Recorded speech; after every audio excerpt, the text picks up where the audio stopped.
welcome to the Four Stories podcast. This is Liam, this is Dean. I'm Dan, this is Liam.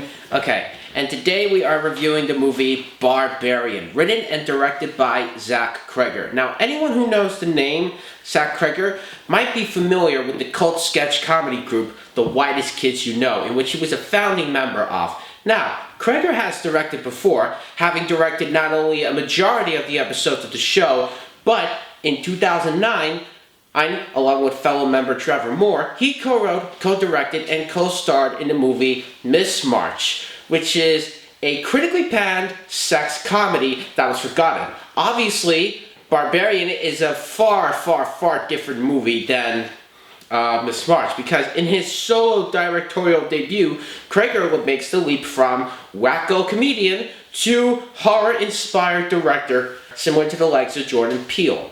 Barbarian tells the story of Tess, who books an Airbnb only to realize she has been double booked by a house guest who she begins to distrust. His name is Keith. We don't need to do that. Okay. However, she begins to suspect that there are more things to fear than the house guest, and this is your chance to go see it. Seriously, this movie is amazing. You really have to see it. If you are really interested in seeing this movie, just pause this video, go to your local cinema, go and see this movie, and then come back to see it, and then come back to watch this video. So, because we are going to be discussing major spoilers around here, okay? Good. Okay, now, Dean, what did you think of the movie? When I first heard the name, I actually thought it was going to be an action movie. Believe it or not, okay? So yeah, because like Conan the Barbarian was an action movie. I took a look into it and seen it was a horror film. I was like, do you know what? We'll give it a go. The only reason I said I'd give it a go is because Bill Skarsgård is in it. Yeah. So he's usually known for a good horror film, you know. He was the big famous The Clown. Yeah, Pennywise. Exactly. So with that, I said, you know what? I'll give it a watch. So my expectation to it, a horror film, so I was like, right, most horror films nowadays, they aren't great. Do you know what I mean? They're not fantastic anymore as to where the olden days horror films, they were good. Okay. You know, anything in a horror film nowadays is to be expected. So I was going in expecting for it to be an average kind of film, you know? I thought, right, we're going to get a few jump scares here, we're going to get a few jump scares there. Someone's going to die here, someone's going to die. The typical horror film. But I have to say, it was a good watch. Oh, yeah. It was totally unexpected. Yeah, I think that's the thing. Because, like, I think when I first heard of this movie, I was like, okay, now you have my curiosity. And then the moment I decided to look up who was involved in the making of this movie, I decided, holy shit, really? Yeah. Like, you're like the guy who carries a gallon of PCP is the same guy who made this movie. Brilliant. Like, wow. It's brilliant, isn't it? Yeah, it's brilliant because, like, and I feel like the stylings that he had, and I feel like the stylings Zach Cregger had in the sketch show that he did, The Whitest Kids You Know, it really shows in Barbarian, you know, because, like, there was so much of it that is insanely bizarre and so weird, but a lot of that was so visually stunning to my eyes. Yeah. Like, I was so in awe of the way this movie was done. This is a movie that breaks the formula and defies the expectations of a horror movie. Yeah. By going full on flat out crazy with the premise that it's taking, the way that it resets himself of. But 60 minutes into the movie, and the thing about it is that I just think the amount of times that I was so in awe of it was, oh my god. How they done great about it now, in my opinion, is, as you were saying, Tess is a woman who comes in and she books it. If I'm right, actually, the actress in that, I'm not too sure of her name. Georgina Campbell. But she was in that show 13 Reasons Why, if I'm correct. She was also in Black Mirror in the episode with DJ. Exactly, you know. Yeah. It's a good cast, and as you said, you have Tess and Keith in it, who's played by Bill Skarsgård. Yeah. That's one story that's in it, okay? Oh, yeah. But you have 3 different stories being told in this Oh, film. yeah. You know, you have the Tess and Keith, okay? Then you have the homeowner, which is AJ in it. That I'm not sure who the actor's played by. But Justin Long. Justin Long. Haven't seen him in a movie in a long time. Yeah. In a long time. I'm surprised to see his face in it, you know? But you have his story being told in this as well. With everything that's going on with him, you know, a little Hollywood actor in this he is, you know? Do you know that Cregger wanted Zac Efron to play the role of AJ? Are you serious? Yes, I'm serious. No way. Yes way. But Efron turned him down. And Cregger decided, okay, I'll go with Justin Long. I don't think that's Efron's kind of style, though. Yeah, if you watch his movies, he's a more of like, I need to show myself, like, you know what I mean? And a horror film, I don't think really suits him, you know. I mean, I would have liked to see him try one. Yeah, it wouldn't have been like he tried doing the Ted Bundy tapes at one point, and he went pretty okay with that. But with that, then you had the third story, which was, if I'm correct, it was about 30-40 years prior to the events that's actually happening now. The backstory of the mother. Of what's actually really going on here, you know, and that's where I kind of thought it was different and unique in its own way, because you're bringing 3 different types of stories into it, and it doesn't make it as much of a horror. But when you're wondering why is there so many, but when the 3 of them come together as one at the end, you're kind of wrapping your head around it like, this does make a lot of sense, like, you know, and it's really good the way they done it. I thought he was really brilliant at the way he done it, you know. The film alone, it was good. I have to say, after watching it, I thought it was pretty decent. It was great the way they done that. It wasn't too much of a horror film. As I said, it wasn't too much of a horror film. You know, you get your handful of jump scares at the start, your little intense moments, you know, it's black a bit and you hear the intense music going on, you're like, right, is there going to be a jump scare here? Do I need to hide, like, you know? But it's a good film, like, what did you think? I think it's great. Yeah. I think it's absolutely beautiful. Like, there's so many things to admire about this movie, V. So many things that I feel are absolutely incredible. Yeah. And I feel like the way this plot is structured like as if it's a game of chess, and especially with the different stories wrapping up together and how it eventually comes together. Yes. I love so much of this stuff, and not to mention there were some shots in that movie that made me feel, oh my god, this is amazing. Yeah. Yeah, because like it's that uniqueness in terms of structure and in terms of visual style that makes me love this movie so much. And there wasn't much CGI used in it, I don't think. No, there was like practical effects. Yeah, it was all brilliant. Yeah. Like, the costumes alone and for the I don't know what we can call them. Yeah. Are they like a demon? Are they Some sort of deformed creature. Yeah, you don't know what to call them, like, but even the way they were done now, I have to say, when I first seen them coming up, I kind of laughed, but I kind of got a bit of a fright myself, because they're like, the demon thing, it's a woman that's about like 9 foot or 10 foot or something, you know, and but she's pitch naked, and it's you just see this thing running at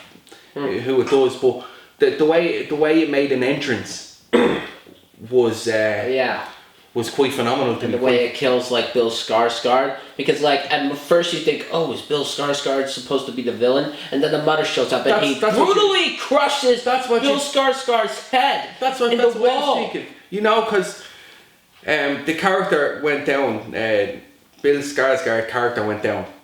Yeah. And she shouted down to him, "Oh, Keith, are you there? Keith, are you there?" He's like, yeah, I'm here. I can see you and all like that. So she's like, "Okay, you can come up now." And he doesn't come up. So obviously, as the women do in a horror film, I'm going to go down and I'm going to see what's going on. And she couldn't find him, but then, because remember the way they pulled the rope and like a little door opened? Yeah. And then he went in and it was like a little film. It was like a little bedroom with a cat. There was just a bed. There was a camera and a bucket. But there was a handprint with blood on the wall. But then she found another door that leads him down into like dungeons and stuff, and that's where he was. Oh yeah. And then he wanted to get away, and she wanted to get away, and they were both wanting to go in different direction. And then next thing you know, what happens? It cuts. She just comes out of nowhere screaming, and what happens is the character Keith just gets his head smashed in straight, and then it just cuts. So you're like, right, she's gone as well then. So you're gone. But then when it cuts, it just goes straight to like, as if they're on the seaside. Your man AJ's driving down the seaside and all. It's real sunny and stuff. You're like, what's this fella got to do with it now? Only to realise everything that's going on with him. Yeah, he's the owner of the property that he doesn't Tess even and know Pete about the property. have. Oh yeah. That's what he finds weird, because he turns up there and he didn't know much about the area. He didn't know that even people was there. He didn't know his house was even being rented, because he rang up when he got to the house. He only, we'll get into the story now, like he only actually went back to the house because of what was going on back in Hollywood for him. He was getting accused for rape. Yeah. And he's admitting, no, I didn't do this. But then he goes out on a night out and then he lets it slip to his friend. Oh yeah, well it took a bit of convincing, you know, like she kept saying no at first, but we end up doing what I did. And so he kind of admits to it, and then he rings her on the phone, look, I'm sorry, I think we should talk about this and I hope you don't hate me, you know. Do you remember that? Oh yeah. So it kind of brings the character into this, you know. It gives a bright side to him, and then he ends up moving there. That's why he had to move there, you know, because of this whole charge he had. And he was convinced he couldn't find the people who was there, so all their suitcases was there, you know. And what's he end up doing? He ends up going to the stairs and he hears a bang. Now the funny thing I thought was cool about that, he's standing at the top of the stairs, he hears a bang. He's like, right, I have a gun here, and he's just standing there in his boxer shorts and a t-shirt, and I have a gun here. And he ends up going and getting dressed, but I find him funny, you know, he ends up wearing a salmon shirt, like, and tying his shoes up. Right, I'm ready for this, and he goes and grabs a torch and a butter knife. Yeah. They go down and fight this thing. It's a good film. There's a POV shot of the torch and the butter knife that he's holding. That was like as if it was a VR shot. Yeah. That's what I was hiding, and that's what I thought was great, because it was different. It actually looked like it was gameplay footage. The way it was doing, because you don't see many horror films even doing it like that. So you're looking at it like a first person perspective, like, which was pretty decent, like. Yeah. And what did you think about the ending? Oh my god. Let's cut down into it, like we've gone into the main part here. What did I think of the ending? Yeah, where did it all come about? Like, how did we kind of? It was when it got to the third story. We see this man going to the store. It serves as like the origin of the mother. Yeah, and what he just picks up a lot of baby stuff. Yeah. And what did you think when you seen all that baby stuff? I let my imagination did all the work when I saw the movie, because it doesn't fully explicitly show you what was going to happen. But like it's implied.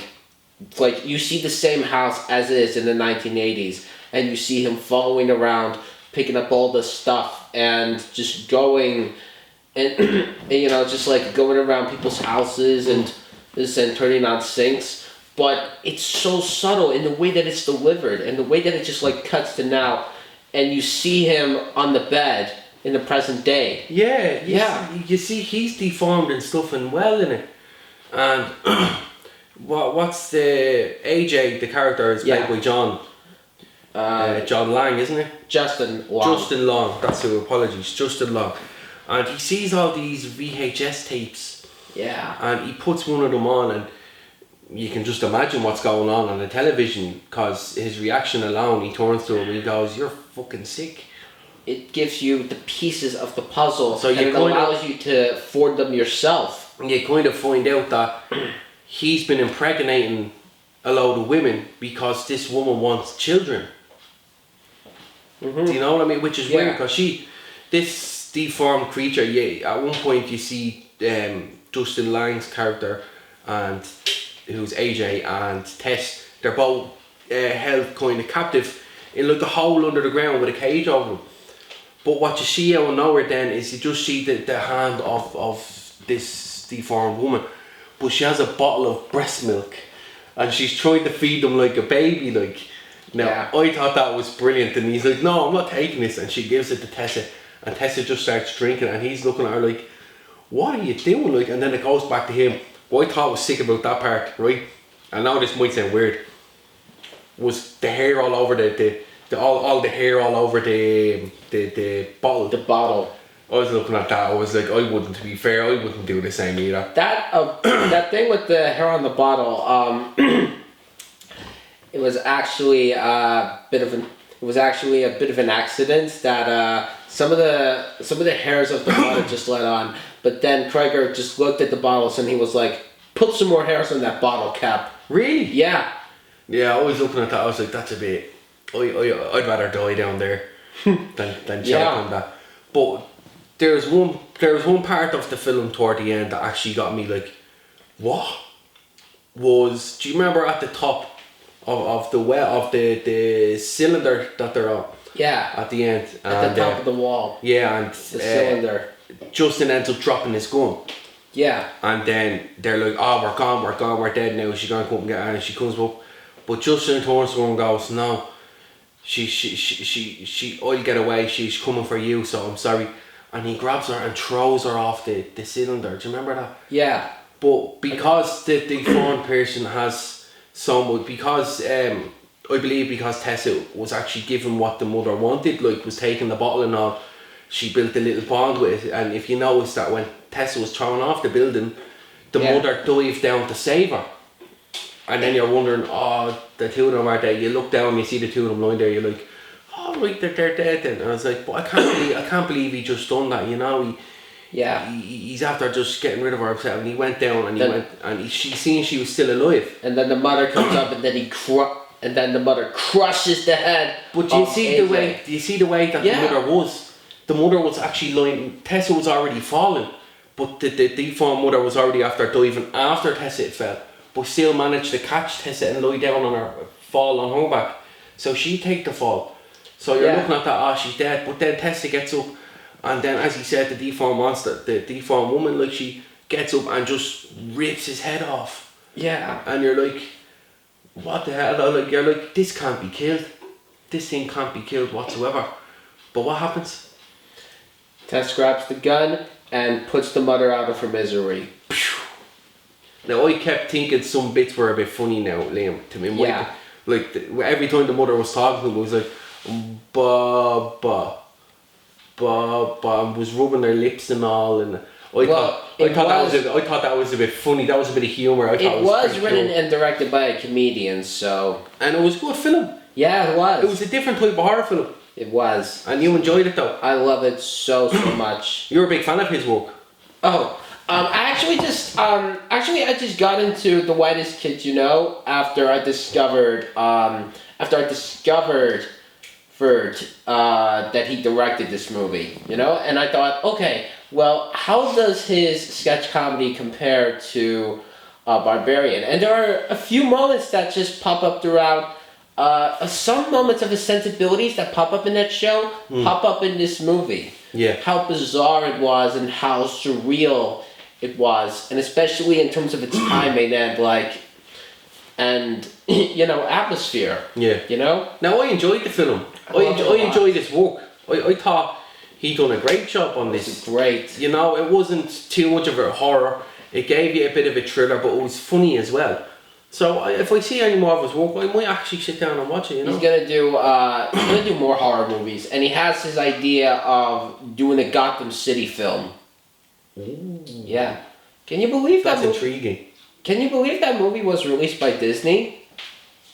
The Barbarian? Yes. Released by Disney? Yeah, because 20th Century Fox was owned by Disney. And the production company of the film, Regency Enterprises, was the one who produced that film, and it had a deal with Disney at the time to release the film. Right. Yeah. I didn't know that now. Yeah. Brilliant. That's brilliant news. Mm-hmm. So will we rate the film? 10 out of 10. 10 out of 10? 10 out of 10. Really? Yes. That's brilliant. I'm going to... I'll be realistic. I'm gonna have to give it a 9.5. Yeah, that's good. Now, after watching it, I hope they might make another one. Oh, maybe another horror movie. No, a second one of The Barbarian even. Oh, Really? I was kind of hoping it could just stay standalone. Do you think Let it'd it be be its better own on its thing. own? I think it would be much better on its own. You know? Because, like, all of that stuff that was explained in 102 minutes of this film, I don't know if there's any point in making a franchise out of it. But they actually could make a spin-off second one, because if you remember the homeless kind of guy in it, Yeah. he had turned around to her after she drove into the mother, that, oh, she's not even the worst thing down there. Now at this point, if I was correct, the old man that was in the bed, he was already dead. Mm-hmm. So it kind of has you, is there more of these two people, or is it just these two people? So I think if he wanted to kind of do an extra spin-off, he could drag it out a bit. If he wanted, I think it'd be good if they made a second one. We'll see what happens, but I kind of prefer if they just left it on its own. Let Zach Cregger do another original film. You know, hopefully one that is more weirder and more out there than this movie. Well, Zach, if you hear this, Please make another film, please. yes. I think that's kind of a wrap of this movie then, is it? Yeah, that's it. So don't forget to like, follow and subscribe to 4 Stories Dublin. Alright? What he said. Dean and Liam. Thanks again. See ya.